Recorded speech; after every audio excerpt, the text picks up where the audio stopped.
साथियों नमस्कार, गुरुकुल ज्ञान गंगा चैनल में मैं लेकर आया हूं आज पुलिस एग्जाम का पेपर सॉल्व। हम अभी इस पूरे क्वेश्चन पेपर को सॉल्व करने वाले हैं। आप अपनी टेस्ट सीरीज को साथ में रख करके सॉल्व कर सकते हैं, अपनी मार्किंग स्वयं से करें। और मैं अभी बताने वाला हूं टेस्ट सीरीज बी, और आप अपना ए सीरीज, बी सीरीज, सी सीरीज और डी सीरीज को भी ध्यान में रखते हुए उस प्रकार से मिलाते रहिए, क्योंकि क्वेश्चन आंसरिंग में अप डाउन हो सकता है, लेकिन आप प्रश्न के हिसाब से अपना आंसर भी कर सकते हैं। यदि आंकलन लगाया जाए तो ये क्वेश्चन पेपर इतना भी इजी नहीं था, क्योंकि इसमें कई क्वेश्चन डिफिकल्ट पूछे गए हैं, यानी अंदर से घुमा करके भी पूछे गए हैं। और हिंदी और उत्तराखंड लगभग थोड़ा बहुत इजी थी, लेकिन जो जीएस और करंट अफेयर का पोर्शन था वो काफ़ी घुमाया हुआ था। तो मैं लास्ट में ये भी बताऊंगा कि इसकी लगभग मेरिट कितनी जा सकती है। आप वीडियो के अंत तक बने रहेगा, और इसमें कितने क्वेश्चन आपके सही हो रहे हैं इसको बिल्कुल एक एक करके आप ध्यान दें।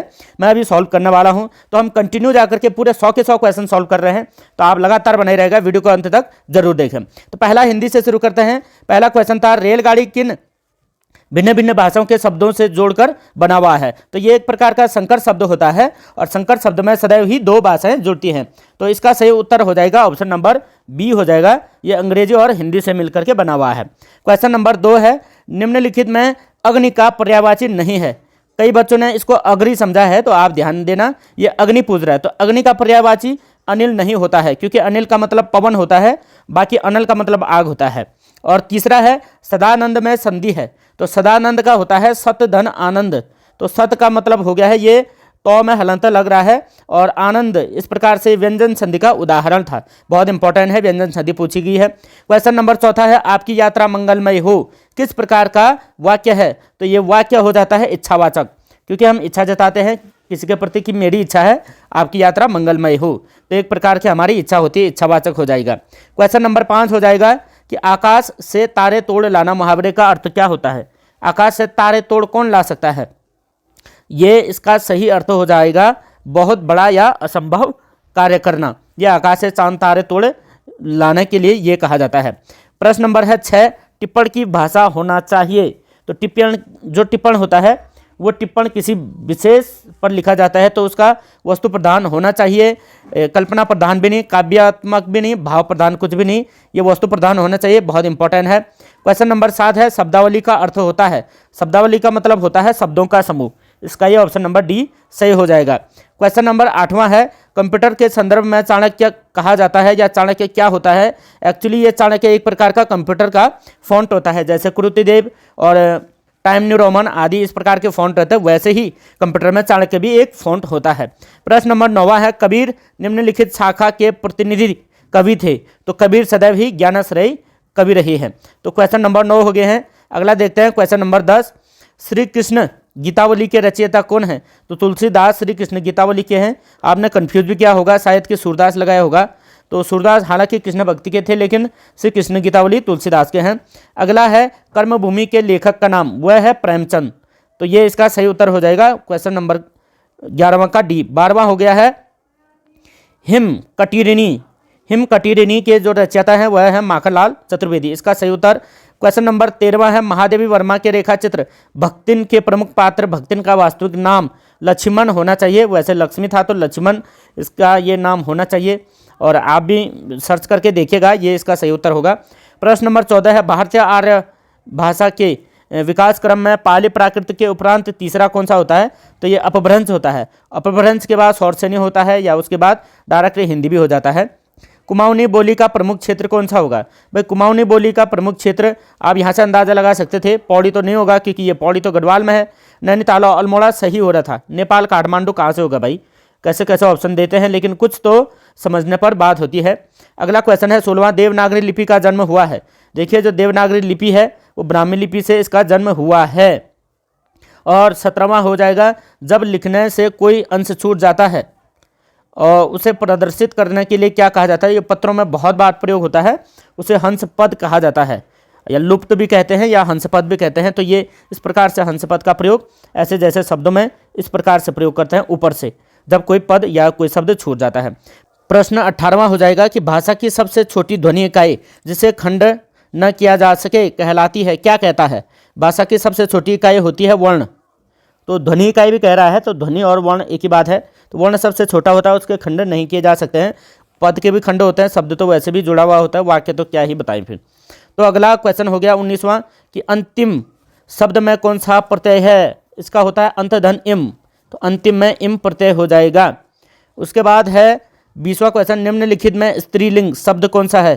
तो स्त्रीलिंग एक नदी का नाम होता है, तो ये चंबल यहाँ पर स्त्रीलिंग हो जाएगा। क्वेश्चन नंबर 20वां। अगला आइए 21वें पर, यहाँ सामान्य ज्ञान से रिलेटेड है। तो ये काफ़ी डिफिकल्ट पूछा गया था, क्योंकि कई बच्चों को ये लग रहा है कि भाई सामान्य ज्ञान ही इसमें काफ़ी डिफिकल्ट पूछा था। बाकी लगभग उत्तराखंड और हिंदी तो लगभग ठीक थी मतलब। अब अगला है, ये बुशमैन का क्षेत्र है। ये बुशमैन कह रहा है, एक्चुअली ये ब्रुसमैन होना चाहिए। तो ब्रुसमैन का जो क्षेत्र है वह कालाहारी मरुस्थल अफ्रीका महाद्वीप में, यहाँ पर ये लोग पाए जाते हैं। इसका सही उत्तर प्रश्न नंबर 22 है, भारत वन स्थिति सर्वेक्षण 2021 के अनुसार निम्नलिखित राज्यों में से किस एक में सर्वाधिक वन क्षेत्र है। तो ये अभी सबसे अधिक वाला तो वैसे मध्य प्रदेश है, लेकिन मध्य प्रदेश के बाद अरुणाचल प्रदेश है, तो वो तो दे नहीं रखे हैं। यहाँ पर इसने कुछ अलग ही राज्य दे दिए हैं, तो काफ़ी डिफिकल्ट था। इसमें से छत्तीसगढ़ इसका सही उत्तर हो जाएगा। छत्तीसगढ़ में सबसे अधिक है इनमें से। उसके बाद अगला है क्वेश्चन, मीटियोर अभियान निम्न में से किससे संबंधित है। तो मीटियोर अभियान ये अंध महासागर बोला जाता है अटलांटिक महासागर को, तो अटलांटिक महासागर से रिलेटेड ये होना चाहिए। तो 24वां क्वेश्चन है, शिवा समुद्रम जलप्रपात निम्न में से किस नदी पर स्थित है। तो शिवा समुद्रम दक्षिण भारतीय है, तो कावेरी नदी पर यह है। और 25वां है, निम्न में से कौन लोकसभा प्रथम अध्यक्ष थे। जीवी मावलंकर। अगला हो गया है 26वां, भारतीय संविधान के निम्न में से किस अनुच्छेद में अस्पृश्यता उन्मूलन दिया गया है। तो अनुच्छेद 17। अगला है 27वां, शहरी स्थानीय स्वशासन से संबंधित 74वें संविधान संशोधन अधिनियम के पारित होने के समय कौन प्रधानमंत्री थे। तो ये पीवी नरसिम्हा राव है। लेकिन वैसे यदि आप बात करें पंचायती राज के लिए सबसे पहले प्रावधान लाने वाले थे ये राजीव गांधी थे, लेकिन ये असफल रह गया था। तो पीवी नरसिम्हा राव जी उस समय प्रधानमंत्री थे। बी ऑप्शन सही है। क्वेश्चन नंबर 28वां है, अब तक सर्वोच्च न्यायालय के कितने न्यायाधीश महाभियोग प्रक्रिया से पदच्युत किए गए हैं। तो इनमें से कोई भी नहीं। ये क्योंकि भारत में जब भी महाभियोग की प्रक्रिया होती है तो दोनों सदनों में जो है कंप्लीट नहीं हो पाया है, या फिर उससे पहले ही न्यायाधीशों ने अपने पद को त्याग दिया था। तो अभी तक कोई नहीं है। 29वां है कि आर्थिक सर्वेक्षण 2021-22 के अनुसार कौन सा देश भारत का सर्वोच्च निर्यात गंतव्य है। तो इस क्वेश्चन का उत्तर हो जाएगा अमेरिका, क्योंकि अमेरिका अभी भी सबसे अधिक गंतव्य या निर्यातक देश के रूप में भारत के साथ है इसका संबंध। अगला क्वेश्चन 30वां है, निम्न में से कौन सा भारत सरकार की काश्तकारी व्यवस्था में सुधार का अंग नहीं है। तो ये इसका हो सकता है लगान का नियमन। ये सुधार तो नहीं होगा, तो यदि लगान लगा दिया जाए तो इस काश्तकारी में सुधार कहाँ से होगा। लगान का मतलब कर वसूली, तो ये नहीं हो सकता है। अगला है क्वेश्चन नंबर 31वां कि किन दो बैंकों का हाल ही में पंजाब नेशनल बैंक से विलय हुआ है। तो ये ओरिएंटल बैंक ऑफ कॉमर्स और यूनाइटेड बैंक ऑफ इंडिया, ये वाला हम याद रखेंगे, ये वाला इसका सही उत्तर हो जाएगा। क्वेश्चन नंबर 32 है, निम्नलिखित में से कौन सी भारत की संघीय वित्तीय की समस्या नहीं है। तो संघीय वित्त की जो समस्या नहीं है, ये वित्त आयोग का बढ़ता हुआ महत्व, ये नहीं हो सकता। ये इसका ऑप्शन नंबर डी होना चाहिए। और अगला है क्वेश्चन नंबर 33वां है, उस एकमात्र विदेशी शक्ति का नाम बताएं जिसने 1857 के विद्रोह को दबाने हेतु अंग्रेजों के सक्रिय रूप में सहयोग दिया था। तो ये नेपाल होना चाहिए इसका उत्तर। इन्होंने ही सक्रिय रूप से सहयोग दिया था उस समय। अगला क्वेश्चन है कि बोस्टन चाय पार्टी किससे संबंधित है। तो ये अमेरिकी क्रांति से संबंधित है। अगला क्वेश्चन हो जाना है, ये रीजनिंग का है। ये रीजनिंग का है 35वां क्वेश्चन। 35वां क्वेश्चन का सही उत्तर क्या होगा, यानी यहाँ पर ये क्वेश्चन मार्क पॉइंट पर जो है हमें भरना था। यहाँ पर क्या आएगा, इसका सही उत्तर आ रहा है 73, क्योंकि 73 इसलिए आ रहा है, ये कैलकुलेशन करके इसका उत्तर 73 ही आना चाहिए, क्योंकि ये कर ये रखा है कि जैसे 5 × 15, 4 × 8, 15 × 8 22, इस तरीके से कैलकुलेट कर रखा, आप ये देख लीजिएगा। अगला क्वेश्चन हो जाना है क्वेश्चन नंबर 36वां। तो 36वां का सही उत्तर कैलकुलेट करके आ रहा है 72। आप इसे भी सही से चेक करें। और जो 37वां क्वेश्चन है, इसका सही उत्तर आना चाहिए ऑप्शन नंबर डी, यानी ई इसका सबसे बड़ा था, तो इसको भी आप कैलकुलेट कीजिए। 38वां क्वेश्चन है, एक समतल दर्पण में देखा जो जाएगा वो 3:30, ये इसका सही उत्तर होना चाहिए। अगला है 39वां क्वेश्चन, दिए गए आरेख में कौन सा तरल पिज्जा दूध के बीच में संबंध को सर्वोत्तम रूप से दर्शाता है। तो तरल और दूध, ये दो चीज़ें एक जैसी होती है, तरल और दूध, तो तरल दूध दोनों साथ में होंगी। और उसके बाद पिज्ज़ा जो है एक ठोस प्रकार का होता है, तो इसका सही संबंध ये वाला दर्शा सकता है जो पॉइंट नंबर 3 है, तो इसका उत्तर सी होना चाहिए।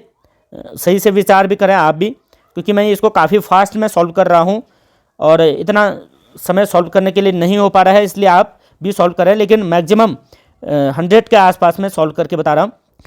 और क्वेश्चन नंबर है 40वां, तो गायों और मुर्गियों के समूह में पैरों की संख्या की गणना के लिए इसका सही उत्तर आ रहा है ऑप्शन नंबर बी यानी 7। इस आकृति में आप त्रिभुजों की गणना करें तो इसमें कैलकुलेशन करने में काफ़ी डिफिकल्ट हो रहा है, तो आप भी इसे करें। अगला क्वेश्चन है 42वां का जो सही उत्तर होगा वो कौन सी दिशा में होना चाहिए?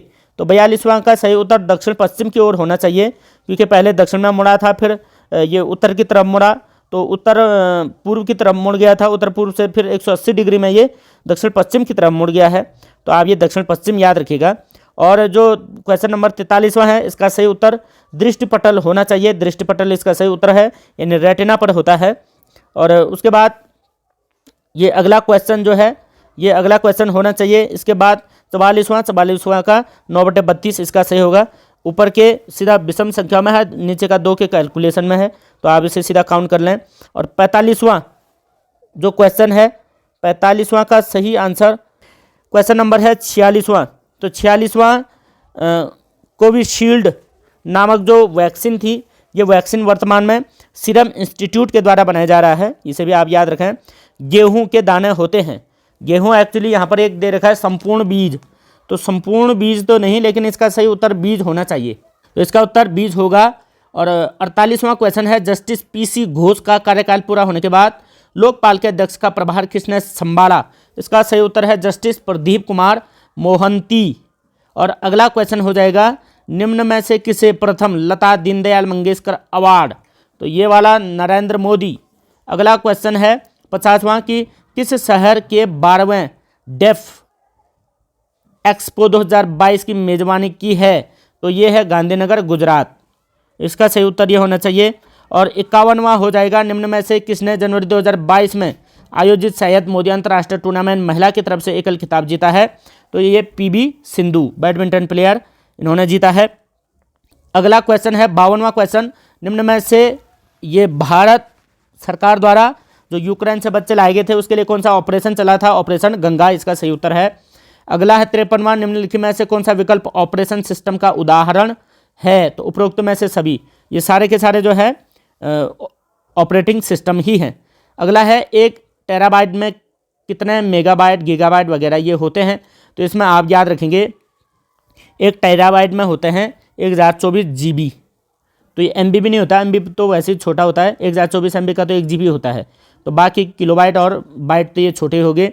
55वां है ईमेल के माध्यम से भेजे जाने वाले अवांछित वाणिज्यिक संदेशों को कहा जाता है स्पैम, सही उत्तर। 56वां है भारत का IT अधिनियम किस वर्ष लागू हुआ था? 2000। अगला 57वां महावीर का जन्म कहाँ हुआ था? तो ये वैशाली में हुआ था। अगला है कुतुब मीनार का प्रवेश द्वार किसे कहते हैं? तो अलाई दरवाज़ा। अगला 59 है निम्नलिखित में से ऊर्जा का नवीनीकरण स्रोत है? नवीनीकरण में सूर्य का प्रकाश होगा। और 60वां है भारतीय उपग्रह क्लासमेट V2 के परीक्षण की तिथि, इसका सही उत्तर हो जाएगा 24 जनवरी 2019। अब आ जाइए उत्तराखंड से रिलेटेड क्वेश्चनिंग पर। उत्तराखंड से रिलेटेड है, उत्तराखंड का निर्माण भारतीय राज्यों के किस क्रम में हुआ था? तो भारतीय राज्यों के 27वें क्रम में हुआ था। 62वां है उत्तराखंड के किस क्षेत्र में पहली व्यावसायिक अंतरिक्ष ये स्थिति जन्य जागरूकता विद्यालय ये खोला जा रहा है, शाला खोला स्थापित किया जा रहा है? तो ये है गढ़वाल क्षेत्र में। फिर अगला है नीति आयोग द्वारा अगस्त 2022 में उत्तराखंड के किस जिले को आकांक्षी जिला घोषित किया गया? इसका उत्तर हरिद्वार हो जाएगा। भारत के प्रथम रक्षा सेवा प्रमुख जनरल बिपिन रावत का संबंध ये पौड़ी जनपद से था। ये तो सामान्य से क्वेश्चन, कुछ काफ़ी इजी है लेकिन कुछ कठिन है। और लोक संगीत में अपने योगदान के लिए 9 अप्रैल 2022 को संगीत नाट्य अकादमी नरेंद्र सिंह नेगी जी गीत गायकार को इन्हें मिला है। और अगला क्वेश्चन है 66वां, भारत के खाद्य सुरक्षा सूचकांक 2021-22 में उत्तराखंड को कौन सा स्थान? तो 7वां स्थान इसको मिला हुआ है, इंपॉर्टेंट क्वेश्चन। 67वां है उत्तराखंड में IT पार्क कहाँ है? तो IT पार्क देहरादून में है। और फिर 68वां उत्तराखंड के किस जिले में हस्तकरघा उद्योग के अंतर्गत पंजीकृत सर्वाधिक संख्या है? तो सर्वाधिक US नगर में है। और उसके बाद 69वां भारत की जनगणना 2011 के अनुसार उत्तराखंड के किस जिले में लिंग अनुपात सबसे कम है? लिंगानुपात हरिद्वार में है सबसे कम। अगला क्वेश्चन है, उत्तराखंड अक्षय ऊर्जा विकास एजेंसी उरेडा, ये उरेडा देहरादून में ही है। और 71वां क्वेश्चन, 19-20 में किस क्षेत्र में उत्तराखंड राज्य के सकल घरेलू उत्पाद का योगदान सर्वाधिक है? द्वितीय क्षेत्र का है। ये इंपॉर्टेंट था, काफ़ी इंपॉर्टेंट ही ये क्वेश्चन आया है। निम्न में से किसे उत्तराखंड का गांधी कहा जाता है? इंद्रमणि बडौनी जी उत्तराखंड का गांधी। और क्षेत्रफल के हिसाब से उत्तराखंड का सबसे बड़ा जिला ये तो चमोली हो जाएगा। काफ़ी इजी क्वेश्चन लेकिन डिफिकल्ट थे, काफ़ी उटपटांग क्वेश्चन भी हैं। गढ़वाल का बारदोली कहते हैं गुजड़ू, जो कि पौड़ी में है, इंपॉर्टेंट है। कुमाऊं का बारदोली तो खैर सल्ट को कहते हैं। डोला पालकी आंदोलन था, ये था शिल्पकारों के अधिकारों से रिलेटेड, तो शिल्पकार से रिलेटेड आप याद रखेंगे। और 76वां क्वेश्चन है, 1857 के विद्रोह में प्रस्फुट के समय कुमाऊं के कमिश्नर, तो ये 1857 की क्रांति में हेनरी रैमजे कमिश्नर थे। अगला 77वां, मथुरा प्रसाद नैथानी एवं गढ़वालियों ने 1907 में गढ़वाल भ्रातृ मंडल की जो स्थापना की थी, ये लखनऊ इसका उत्तर हो जाएगा। 78वां है, अल्मोड़ा में सबसे पहले प्रेस खोलने और समाचार पत्र प्रकाशित करने का श्रेय किसे है? तो ये बुद्धि वल्लभ पंत होना चाहिए 1871 में। और अगला क्वेश्चन हो जाएगा 79, कौन कुर्मांचल केसरी के नाम से जाने जाते हैं? तो कुमाऊं केसरी बद्रीदत्त पांडे को कहते हैं, सही उत्तर हो जाएगा। 80 है, गढ़वाल कांग्रेस कमेटी के नियंत्रण पर पंडित नेहरू दुगड्डा कब आए थे? तो ये 1936 में आए थे दुगड्डा में। और हालांकि 1932 ये तो देहरादून में आए थे, ये उस टाइम पर जेल भी गए थे। और उसके बाद ये इसका सी हो गया 80 का। क्वेश्चन नंबर 82 है, गंगा का निर्माण किन नदियों के संगम पर होता है या किन नदियों से होता है? तो भागीरथी, अलकनंदा, देवप्रयाग में होता है। और अगला 83वां है, श्री बद्रीनाथ निम्न में से किस नदी किनारे है? तो ये अलकनंदा के किनारे है। और 84 है, बागेश्वर किसके तट पर है? तो सरयू गोमती के संगम पर बागेश्वर है, ये बहुत इंपॉर्टेंट क्वेश्चन। और 85वां है, निम्न में से किसने गढ़वाल की दिवंगत विभूतियाँ नामक पुस्तक लिखी है? तो डॉक्टर भक्त दर्शन, ये भक्त दर्शन के द्वारा लिखा गया है, ये इंपॉर्टेंट पुस्तक है। अगला है 87वां, निम्नलिखित जनपदों में से नंदा देवी शिखर स्थित है? नंदा देवी शिखर तो चमोली में ही है। अगला है, पर्वतीय क्षेत्रों में मिट्टी कटाव को रोका जा सकता है? तो ये इसका उत्तर हो जाएगा ये सीढ़ी नुमा खेती करके, ये तभी रोका जा सकता है, ऑलरेडी होता भी है। निम्नलिखित में से कौन सा युग्म सही सुमेलित है? तो देवरिया, ताड़, रुद्रप्रयाग, ये वाला सही सुमेलित होगा, अदर देन सब गलत थे। क्वेश्चन नंबर 90 होगा कि निम्नलिखित में से कौन सा दर्रा गोरी जलागम से संबंधित नहीं है? तो गोरी जलागम गोरी नदी के आसपास पूछ रहा है, ये गोरी गंगा, पिथौरागढ़। तो पिथौरागढ़ में रालम तो है, रालम पास, और ऊंटा धुरा भी पिथौरागढ़ में ही है। तो मुलिंगला जो है ये उत्तरकाशी में है, तो इसका उत्तर सही यही होना चाहिए, क्योंकि वेलचा धुरा ये कुछ नया प्रकार का है, तो ये तो हो सकता है, लेकिन ये नहीं कह रहा है तो नहीं में मुलिंगला उत्तरकाशी में है, तो ये नहीं होना चाहिए। इसका उत्तर होना चाहिए ऑप्शन नंबर सी। काफ़ी डिफिकल्ट है ये। और 91वां क्वेश्चन है, 91, निम्नलिखित हिमनद में जनपद में से कौन सा युग्म सुमेलित नहीं है? तो इसका सुमेलित जो है ये ऑप्शन नंबर सी, खतलिंग वाला, उत्तरकाशी में नहीं है, बल्कि ये रुद्रप्रयाग और ये टिहरी में है, तो ये वाला सही हो जाएगा। अगला क्वेश्चन है 92वां, उत्तराखंड विधानसभा में अनुसूचित जनजाति के लिए सीटें हैं 2, नानकमत्ता और चक्राता। और 93 है, निम्नलिखित में से किस मुख्यमंत्री द्वारा उत्तराखंड में पंचायतों में महिलाओं का आरक्षण, ये 33 से 50 किया था? भुवन चंद्र खंडूड़ी जी। अगला है 94वां, उत्तराखंड विधानसभा के प्रथम मनोनीत सदस्य, मनोनीत मतलब एंग्लो इंडियन सदस्य ई गार्नर थे, ये रसेल गार्नर, ये पहले थे, आप इसे याद रखें। क्वेश्चन नंबर है 95वां, 95 है उत्तराखंड के पहले मुख्यमंत्री, तो पहले मुख्यमंत्री तो नित्यानंद स्वामी। और अगला क्वेश्चन है, उत्तराखंड विधानसभा के प्रथम अध्यक्ष कौन थे? प्रथम अध्यक्ष थे प्रकाश पंत।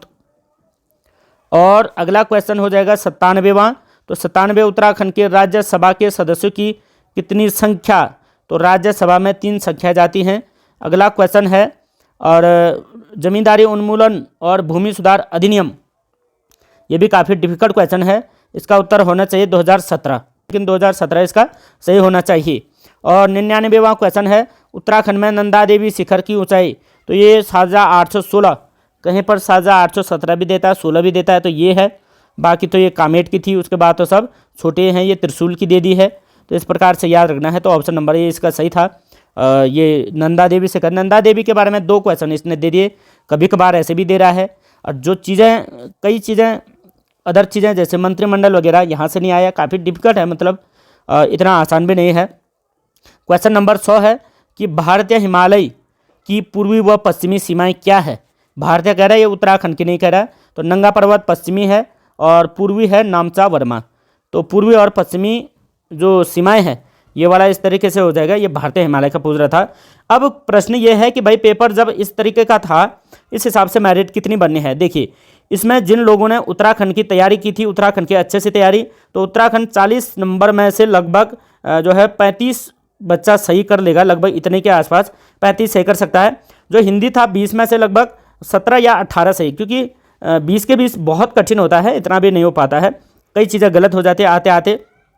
और जो जीएस और ये वाला था ये दूसरा, इसमें भी 40 नंबर में से है, तो काफ़ी डिफिकल्ट है, इतना आसान भी नहीं है। तो इसे घुमा फिरा करके यदि बात करें, जीएस का जो पोर्शन है ये 40 में से 30 के आसपास भाई इसमें आ रहे हैं। ये ज़्यादा ही बोल दिया मैंने क्योंकि ये काफ़ी घुमावदार था। तो आप अंदाज़ा लगा लीजिए भाई, लगभग 35 यहाँ से और 30 यहाँ से और लगभग 17-18 यहाँ से, तो 30, 35, 65 और लगभग हैवी मैंने बताया। तो इसमें लगभग मुझे अंदाज़ा जो लग रहा है ये 30-35 के आसपास, 30 के आसपास जीएस का भी जा रहा है और ये उत्तराखंड का भी लगभग 35 के आसपास, तो उत्तराखंड जाएगा ही। हिंदी का थोड़ा सा एक आध चीज़ें थी, ये रचनाएं वगैरह ये थोड़ा सा डिफिकल्ट हो रहा था। तो लगभग 75 से 80 के आसपास अगर जिसके मार्क्स हैं यदि रिटर्न में, तो उसका सही बनेगा। लेकिन यहाँ पर फिजिकल भी काउंट होगा। यदि जिसका 100 है, फिजिकल 100 है, तो उसके लिए तो लगभग 70-80 के आसपास भी सही रहेगा, 70 भी लाएगा, क्योंकि 170 की लगभग मेरिट बन जाएगी, टॉप मेरिट बनेगी।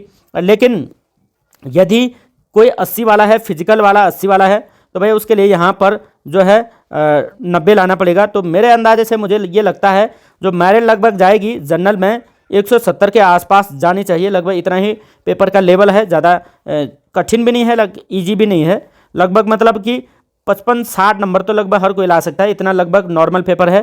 तो आप देखिए आगे जा करके मेरिट कैसे बनते हैं। एक आध क्वेश्चन इसमें से सॉल्व होते होते छूट गए हैं, तो इनके उत्तर हम लास्ट में आपको कमेंट बॉक्स में आकर बता देंगे। तो लगातार चैनल पर बना रहेगा और अपने पेपर को अच्छे से सॉल्व करें और आने वाले फॉरेस्ट गार्ड, पटवारी, लेखपाल की अग्रिम बहुत अच्छे तरीके से तैयारी करें। और ये पेपर तो हो गया है, इसके आगे वाला जो चरण है वहाँ पर जाकर के आपको और अच्छे से करना है, क्योंकि ये आयोग का पहला पेपर था, इसलिए आयोग का जो सिलेबस था और किस प्रकार से क्वेश्चन की प्रकृति होती है ये थोड़ा सा समझ से बाहर था, इसलिए बच्चे थोड़ा घबरा रहे थे। तो आपने ध्यान नहीं देना है, अगले पेपर की अच्छे तरीके से तैयारी करनी है। अब बाकी पुलिस का हो गया है, अगला फॉरेस्ट गार्ड की तैयारी करें, पटवारी, लेखपाल की तैयारी करें। तो अभी के लिए इतना ही, बस। जय हिंद, जय भारत, जय उत्तराखंड।